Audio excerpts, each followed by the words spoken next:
Good afternoon, ladies and gentlemen. It is my pleasure to be here again in Tartu University to say a few words about development financing, which is actually the field I have been part of past 16 and more years, as it already explained. And of course, I was starting my working career as an auditor in KPMG, which means that I should know some things about auditing and reporting in the past as well. So today's topic is polarization investment values, and I promise I will not give you too many abbreviations as we have seen many of them already today. I kind of speak more philosophical approach to that, why it's important what we do.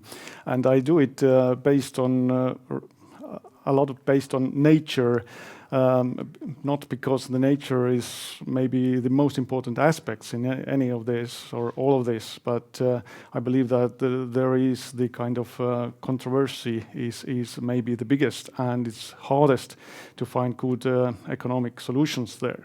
So, wider social impact is important, of course, as we all know that the kind of division of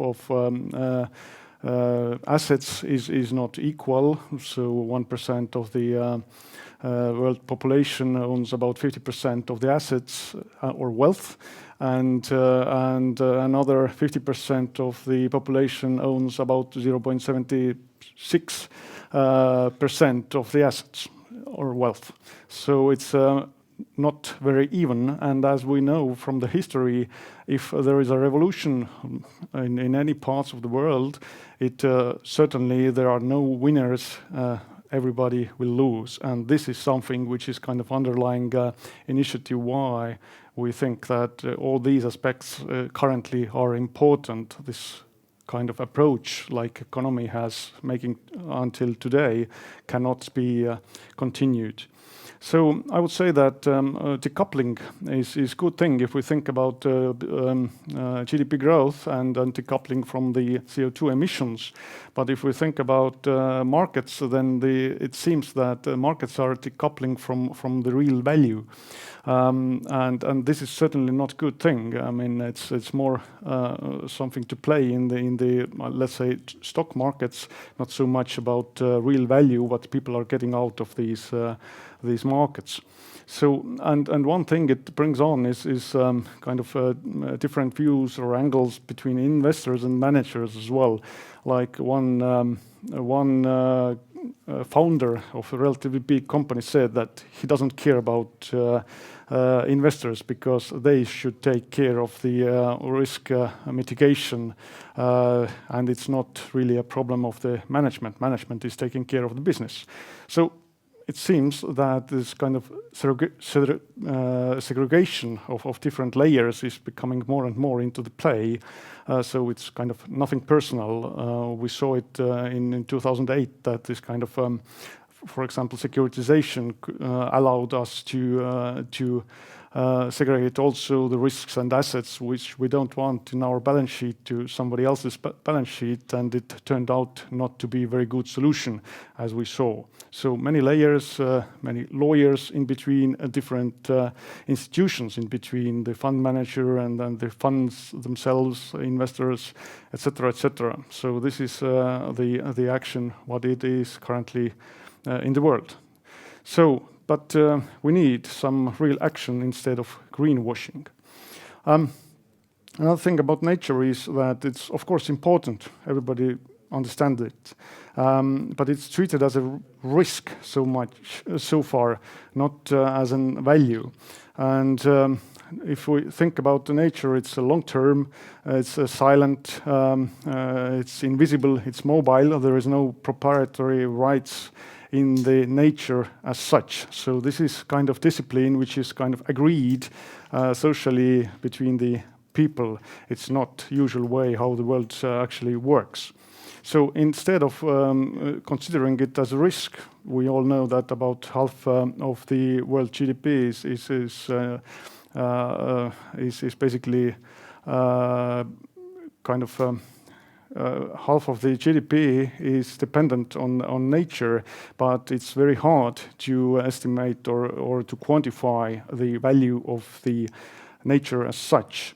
So it's free, you just have to be very patient. For example, if you're dealing with a forestry, then it takes about 3 generations to have good forestry, good lumber or good timber in the forest. So you can ask from your grandfather what he did right or wrong. So it's clearly too long term for current business thinking. So the basic underlying issue there is that how to kind of balance out the short-term gains who is actually selling some of the nature products and long-term negative impact, because we have seen that actually to mitigate all the negative impacts afterwards is extremely expensive. And as it's a very long-term thing, it's unfortunately all the taxpayers currently are taking care of that, not so much of the companies which were at first hand selling the products or making the changes in the ecosystems. So key question here is that how to make more nature exhausting choices more expensive. And here I would like to quote one of the ecological economists that actually we should rather think like nature, and we should turn from organization to kind of organism kind of thinking. And here the ESG is coming into play. So it's kind of more balanced way. It's not so much a social question or rather kind of communistic view on things that everything is in common. It's kind of naive.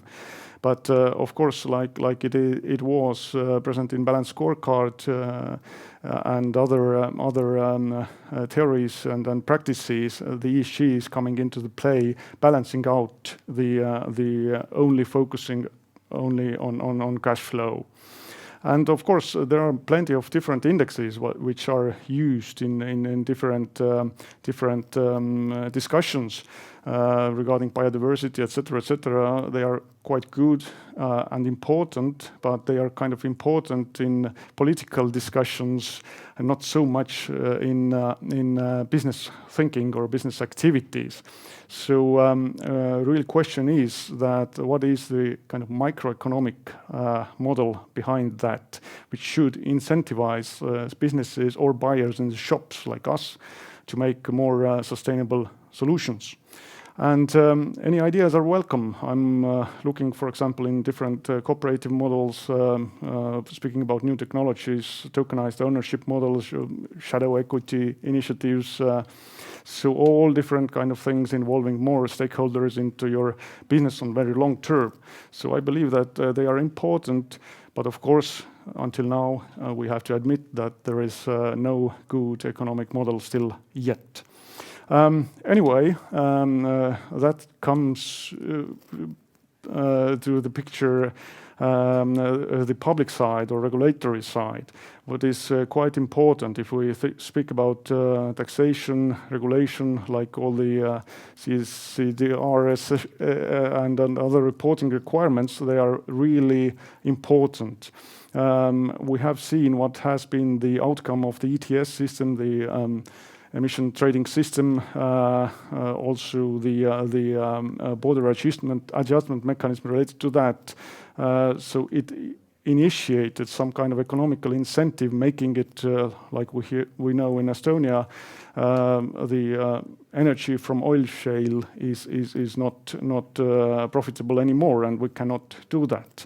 So it's a real mechanism making the economic incentive into the play.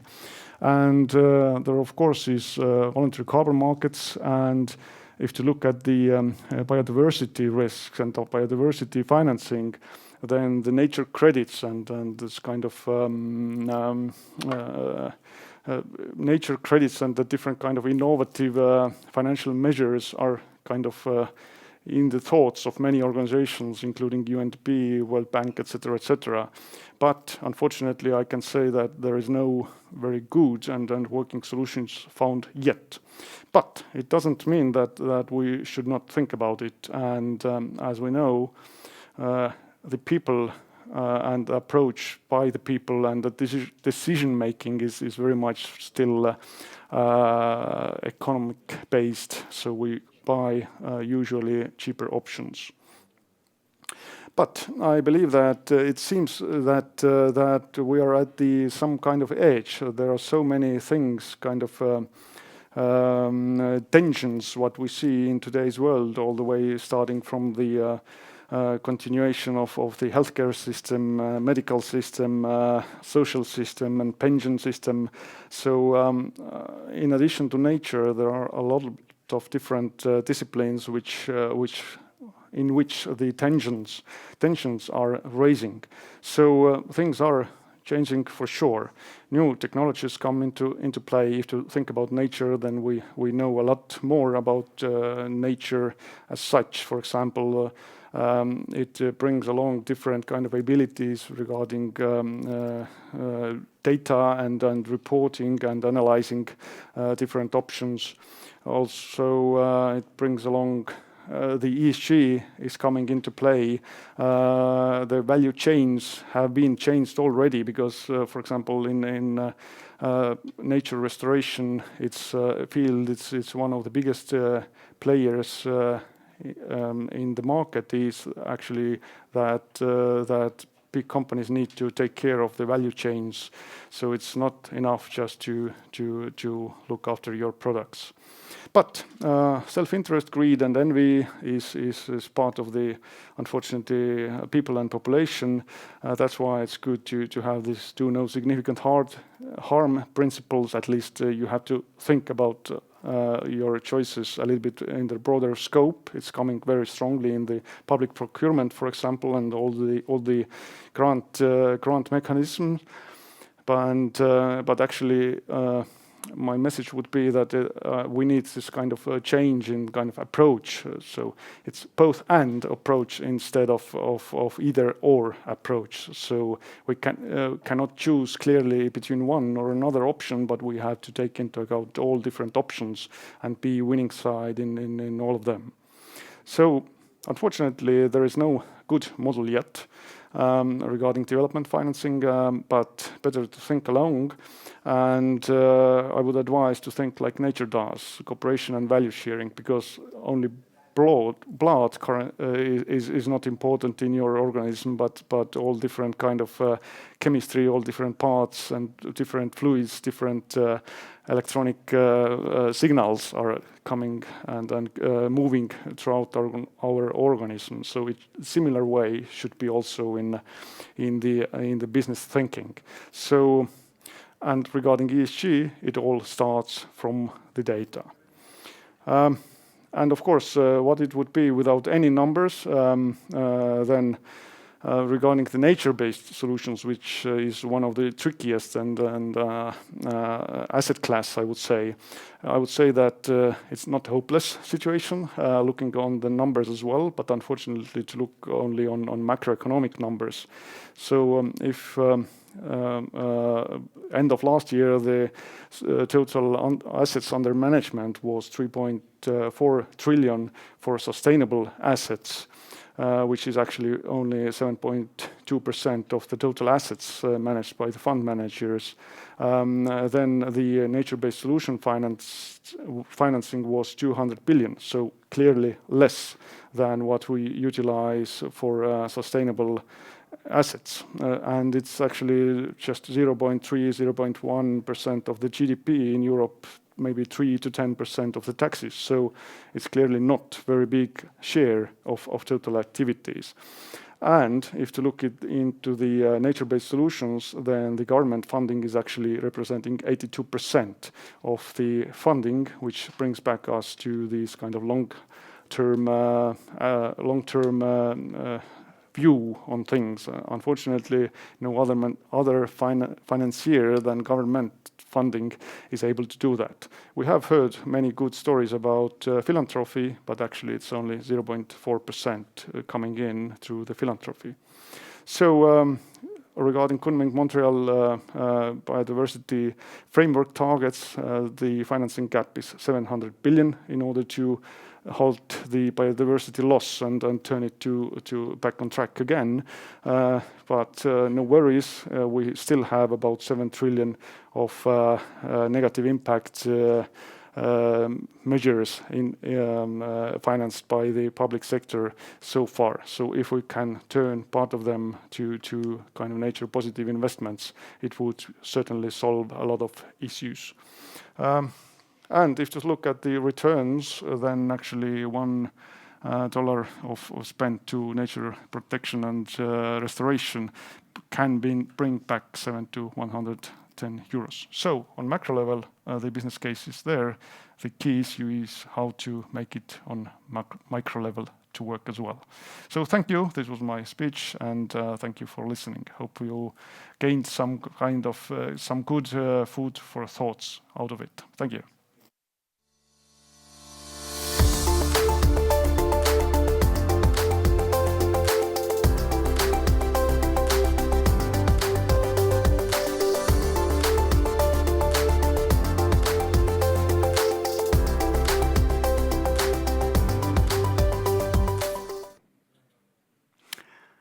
Thank you, Andrus. Thank you for that speech. You're quite popular here, actually. We've got many different questions. I'm thinking where to start. And I perhaps take the simplest one. What should universities do to advance the ESG debate locally and internationally? I pretty much agree what was said previously by the telling. You should get the focus. What are the most important aspects of ESG, and where you can gain the biggest impact. Otherwise, you can kind of getting lost with all the reporting and detailed requirements, etc., etc. So this is, of course, one thing. So if you can bring some kind of focused approach, which could be suitable maybe for bigger and smaller companies separately, then it would help quite a lot. Another thing, of course, speaking about the nature protection, for example, there is like more than 600 methodologies available how to measure the impacts of different calculations and different impacts regarding nature. So if you bring into that discussion this kind of economic logic, why the Tartu University is probably good placed in that thinking, it would help a lot indeed. So you see like two layers of that. One is within the university debate between different disciplines, and then in society, I mean scientists, consultants, corporate people, and the policymakers, because nobody of them would know exactly how to do it, but to provide that type of platform, actually as we do now here, it would deepen the discussion at least somehow. Yes, absolutely. So kind of bringing some clarity into the game would be invaluable, I would say. Okay, and especially important is that actually the biggest production of us is actually students. The more the students understand the logic deeper, the better it is, because they're going to go to whatever of these posts and work in the future. You have been running at least 2 funds, I know. How can companies and funds be held accountable for long-term impact, especially when the results may not be visible for years to come? Yeah, it's kind of a tricky question, because you can ask it from the political sense as well. I mean, after 4 years election period, who is responsible for the decisions made, etc., etc. But still, what we see is that the companies are not are kind of giving up their promises if the circumstances change. So there needs to be some kind of mechanism which makes all these steps kind of sustained all over the periods. And that's why this kind of international regulations and everything is utmost importance in all these games, that you cannot get rid of your promises too fast. So it's kind of Both and approach, like I said, that we need this kind of not shareholding but shapeholder as well as a kind of a public system in place in order to have level playground for the businesses. Otherwise, each separate business probably cannot do the business or decisions themselves. Okay, but if we see or look from an investor's perspective or fund's perspective, how investors could make clear distinction, we have a question here, how investors could make clear distinction between green and non-green investments? What investors should look at first of all?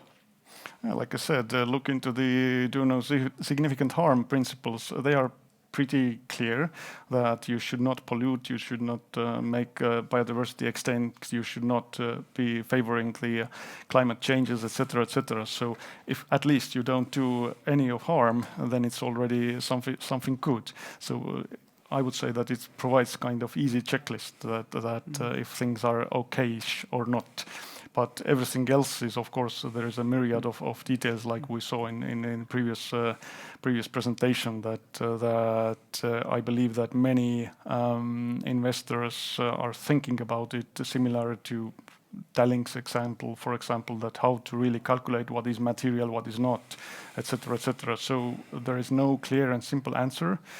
But on the other hand, for example, from discussions with the commercial banks in Estonia, I learned that the biggest investors somehow are already kind of understanding that what are the most important aspects, and it's kind of this big confusion is going to be less in coming years quite a lot.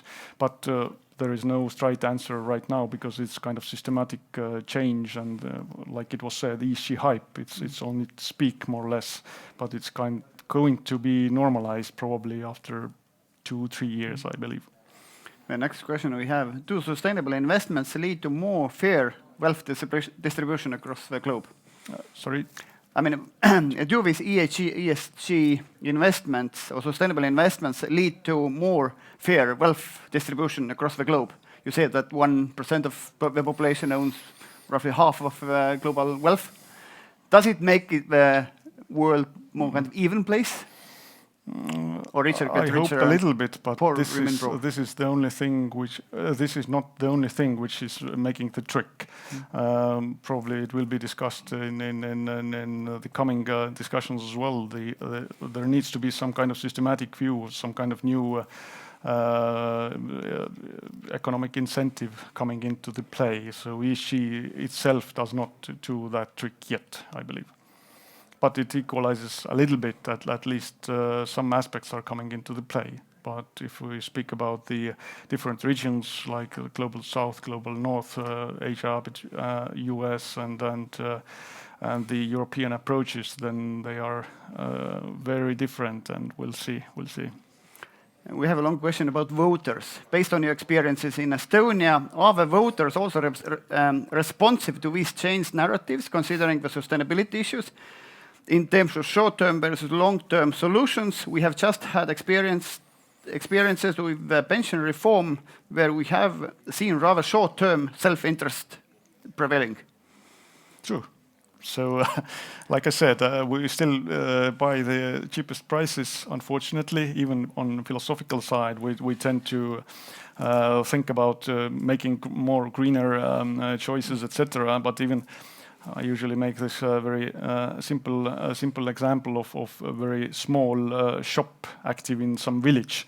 People usually go by car to buy some things in the big shop in the closest city instead of buying from the local grocery, meaning that the grocery shuts down and nobody is satisfied with that. So this kind of thinking is something we need to change in a way or another, but I don't believe that we are going to change it without the economic incentive. So we have to put it into the game. But this ESG is very kind of low-hanging fruit to different populist parties, etc. So the more we push with ESG, the more we have populists on the other hand and saying that nothing happens and let's go on as it is, and they get supported. I mean, we see what happened in the US now. This is exactly what Is it going to kill ESG debate or what? I don't think so, because populistic party is usually not very sustainable in long run. So at the end of the day, everybody will understand that maybe things are not working the way they were promised to work. But anyway, the underlying kind of logic there is that we need both. We need kind of economic thinking in addition to kind of nature preservation, etc., etc. So the ESG should be kind of in the one picture. It's not one or another thing. So if somebody, my advice would be that if somebody says that very simple choice there is black or white, then it's usually not correct. The world is actually having more parts and more angles than just two. Okay, thank you, Mr. Treier, by now, Chief Executive Officer for Estonian Environmental Investment Center. We will see you again during the panel discussion, and now we will go on with Delta Trans Day.